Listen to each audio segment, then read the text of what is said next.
चलिए सबसे पहले उस कहानी से शुरुआत करते हैं जिसने मुझे निजी तौर पर बहुत सोचने पर मजबूर किया।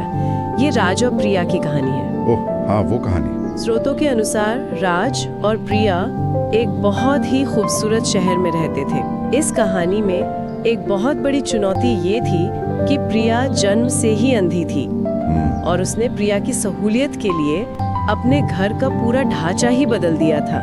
मतलब घर की हर नुकीली मेज पर सॉफ्ट पट्टी लगा दी थी और दरवाजों के नीचे की चौखटें तक निकलवा दी थी ताकि प्रिया को कहीं कोई चोट न लग जाए। ये जो घर बदलने वाली बात है, इसे मनोविज्ञान के नजरिए से देखें तो ये सिर्फ फर्नीचर बदलने तक सीमित नहीं है। हाँ, ये अपनी पूरी जिंदगी को किसी दूसरे इंसान के इर्द गिर्द अलाइन करने की बात है। राज का ये कदम दिखाता है कि वो प्रिया को एक सुरक्षित दुनिया देना चाहता था। लेकिन कहानी यहाँ रुकती नहीं है। राज ने अपने प्यार को साबित करने के लिए अपनी जिंदगी का सबसे बड़ा त्याग कर दिया। जब उसे पता चला कि प्रिया की आंखें किसी डोनर की मदद से ठीक हो सकती हैं, तो उसने अपनी आंखें ही प्रिया को दान कर दी। बिल्कुल, उसने अपनी आंखें दे दी। मुझे यहाँ 1 मिनट रोकने दीजिए। ये कहानी का वो बिंदु है जहाँ एक बहुत बड़ी बहस छिड़ सकती है। अक्सर हम कहानियों में ऐसे त्याग को बहुत महान मानते हैं, लेकिन जब प्रिया को रोशनी मिल जाती है तब जो होता है वो इस पूरी महानता की अवधारणा पर सवाल खड़ा कर देता है। हाँ, क्योंकि जब प्रिया पहली बार देखती है और उसे पता चलता है कि राज अब अंधा हो चुका है, तो वो ये कहकर राज को छोड़ देती है कि वो एक अंधे इंसान के साथ अपनी पूरी जिंदगी नहीं बिता सकती। बिल्कुल, उसे अब अपनी जिंदगी खुलकर जीनी है। ये वाक्य पढ़कर सच में दिल दहल जाता है। लेकिन ठहरिए, राज का अपनी आंखें देना क्या वाकई प्यार था या एक तरह का इमोशनल प्रेशर? और प्रिया का फैसला क्या सिर्फ स्वार्थ था? यही इस कहानी की सबसे बड़ी जटिलता है। ये बिना शर्त प्यार और इंसानी स्वार्थ के बीच का सीधा टकराव है। राज ने अपना सब कुछ दे दिया, जो एक तरह से चरम निस्वार्थ भावना को दर्शाता है। लेकिन मनोवैज्ञानिक नजरिए से देखें तो ये भी सच है कि कभी-कभी हद से ज्यादा त्याग भी दूसरे इंसान को आपकी अहमियत महसूस नहीं करवा पाता। प्रिया का फैसला स्वार्थ और अपनी सुविधाओं पर आधारित था। यानी उसे जो चाहिए था वो मिल गया। एकदम।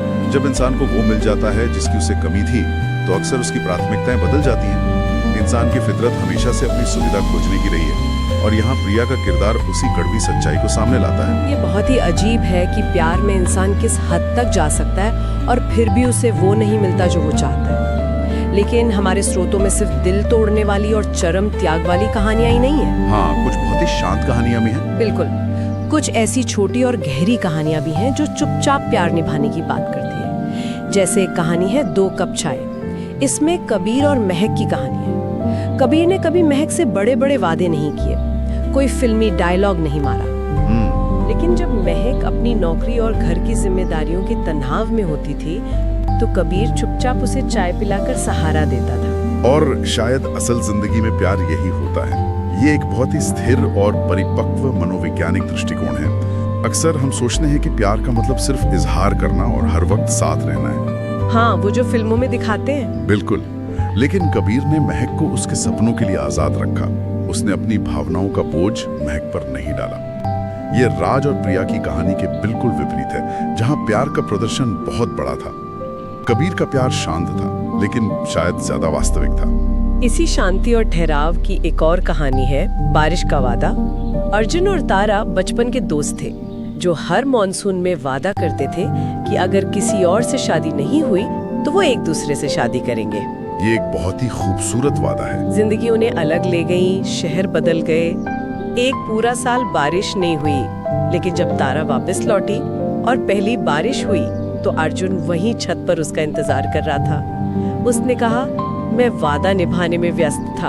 आज की इस तेज रफ्तार दुनिया में जहां सब कुछ तुरंत चाहिए, तुरंत मैसेज का रिप्लाई, तुरंत रिश्ते, वहां अर्जुन का इंतजार करना धैर्य का एक बहुत बड़ा उदाहरण है। ये कहानी हमें बताती है कि सच्चा प्यार सही वक्त का इंतजार करना जानता है। ये एक तरह की उम्मीद है जो इंसान को सालों तक बांधे रखती है। बिल्कुल। और फिर कुछ कहानियां ऐसी भी हैं जहां इंसान की मजबूरी उसके प्यार पर भारी पड़ जाती है। जैसे अधूरा रिश्ता में राघव का नैना को इसलिए छोड़ देना क्योंकि वो एक मिडिल क्लास लड़का था और नैना एक अमीर परिवार से थी। हाँ, क्लास डिफरेंस। उसने नैना के अच्छे भविष्य के लिए उसे खुद से दूर कर दिया।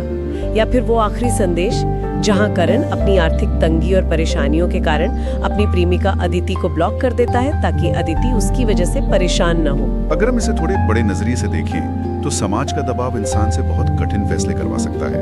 अपराध बोध और किसी और को खुश देखने की चाहत एक बहुत ही शक्तिशाली कॉम्बिनेशन है। सही कहा। राघव और करण जैसे किरदार उस समाज का हिस्सा हैं जहां प्यार से ज्यादा वित्तीय स्थिरता और भविष्य की सुरक्षा को अहमियत दी जाती है। ये मजबूरी प्यार को खत्म नहीं करती, बल्कि उसे एक ऐसे दर्द में बदल देती है जिसे इंसान जिंदगी भर ढोता है। तो चलिए अब इस चर्चा को एक और गहरे एहसास की तरफ मोड़ते हैं जो इन सभी कहानियों से थोड़ा अलग है।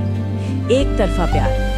हमारी रिसर्च में वन साइड लव शायरी का बहुत जिक्र है। वन साइड लव, हाँ, ये अपने आप में एक अलग दुनिया है। कुछ पंक्तियां तो सीधे आज के डिजिटल युग के अकेलेपन को बयां करती हैं। जैसे तेरी प्रोफाइल हमेशा चेक करता हूँ क्योंकि मैसेज करने का हक किसी और का है। या फिर हर एक सच्चा प्यार एक तरफा नहीं होता, पर एक तरफा प्यार हमेशा सच्चा होता है।